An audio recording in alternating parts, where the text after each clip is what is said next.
मुख्यमंत्री योगी आदित्यनाथ ने आज महाराष्ट्र के सोलापुर में जनसभा को संबोधित किया। साथ ही वहां की जनता में योगी की जनसभा में वहां के काफी लोगों में उत्साह दिखाई दिया, जिसमें युवा ज्यादातर शामिल रहे। आपको बताते चले, मुख्यमंत्री योगी आदित्यनाथ ने अपनी जनसभा की शुरुआत में सरकार द्वारा बनाई गई योजनाओं के बारे में वहां की जनता को अवगत कराया। साथ ही अयोध्या के राम मंदिर का भी जिक्र किया। साथ ही उन्होंने कहा कि पीएम मोदी के नेतृत्व में और कार्य बहुत ज्यादा अच्छे से हो रहा है और आपको भारी मतों से पीएम मोदी को वोट देकर तीसरी बार प्रधानमंत्री बनाने का प्रयास करना चाहिए। आपको बता दें कि वहां के लोगों से वोट की अपील करने के साथ साथ उन्होंने कहा कि पीएम मोदी एक सच्चे भारतीय नागरिक हैं जो देश को आत्मनिर्भर और विकसित बनाने का लगातार प्रयास कर रहे हैं और यह मौका आप लोगों को नहीं गंवाना चाहिए और प्रधानमंत्री नरेंद्र मोदी को तीसरी बार देश का प्रधानमंत्री बनाने के लिए आपको भारी मतों से वोट करने की बहुत ज्यादा जरूरत है। राष्ट्र प्रसारण के लिए लखनऊ से युक्ता पांडे की रिपोर्ट। भारतीय जनता पार्टी के जिला के अध्यक्ष श्री नरेंद्र कालेजे, लोकसभा के संयोजक विक्रम देशमुख जी, लोकसभा के भारतीय जनता पार्टी के प्रत्याशी श्री राम सतपुते जी, संतोष पवार जी, मनीष काले जी और अभी मेरे साथी आज के इस कार्यक्रम में यहां पर उपस्थित महाराष्ट्र सरकार के मंत्री, शिवसेना के उपनेता माननीय श्री गुलाबराव पाटिल जी, भारतीय जनता पार्टी, एनसीपी, शिवसेना और एनडीए गठबंधन से जुड़े हुए हमारे सभी पदाधिकारीगण भारी संख्या में सोलापुर की इस प्रतिष्ठित लोकसभा सीट पर उपस्थित मेरे सभी उपस्थित बहनों और भाइयों, एक ऐसी पावन भूमि जिसके मध्य में रेवण सिद्ध, पश्चिम में भागवत का पंढरपुर, पूरब में स्वामी समर्थ जी का अक्कलकोट, उत्तर में आई भवानी का तुलजापुर और दक्षिण में गुरुदेव दत्त जी का गाणनापुर स्थित है।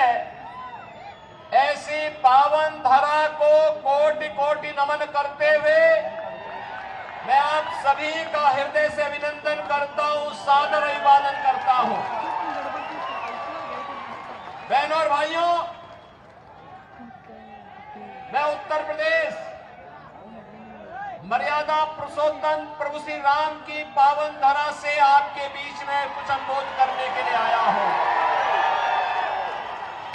सबसे पहले तो मैं आपका अभिनंदन और आपका स्वागत करता हूं और आपका आभार भी व्यक्त करता हूं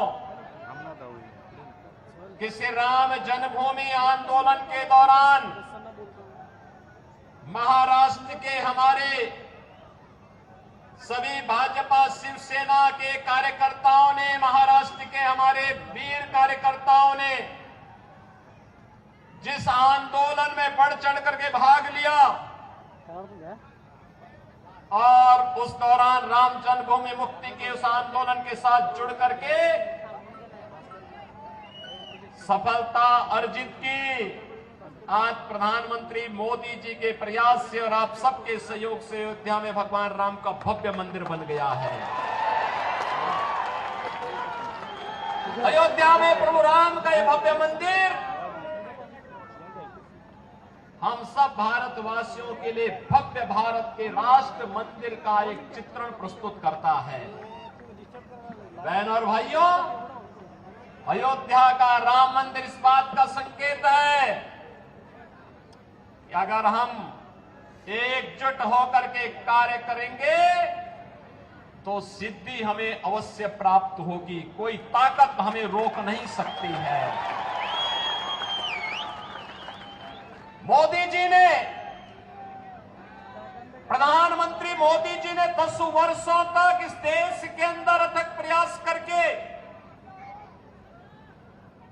उनके प्रयासों में बाबा साहब भीमराव अंबेडकर का संविधान, महात्मा फूले, सावित्रीबाई फूले और सरदेव बाला साहब ठाकरे के विचारों की प्रेरणा प्रधानमंत्री मोदी जी के एक एक कार्य में झलकती है और उसी का परिणाम है पूरे देश के अंदर चारों ओर एक ही स्वर से लोग आवाज उठा रहे हैं। बहनों और भाइयों, 2 चरणों के चुनाव संपन्न हो चुके हैं। 543 में से 191 सीटों पर चुनाव हो गए। उत्तर, दक्षिण, पूरब, पश्चिम चारों ओर मुझे जाने का अवसर प्राप्त हुआ। कल ही मैं वेस्ट बंगाल में था। बहनों और भाइयों, मैं कह सकता हूं चारों ओर एक ही स्वर गूंज रहा है। अकेले उत्तर प्रदेश में 80 लोकसभा सीट है और चारों ओर एक स्वर से आवाज आ रही है कि फिर एक बार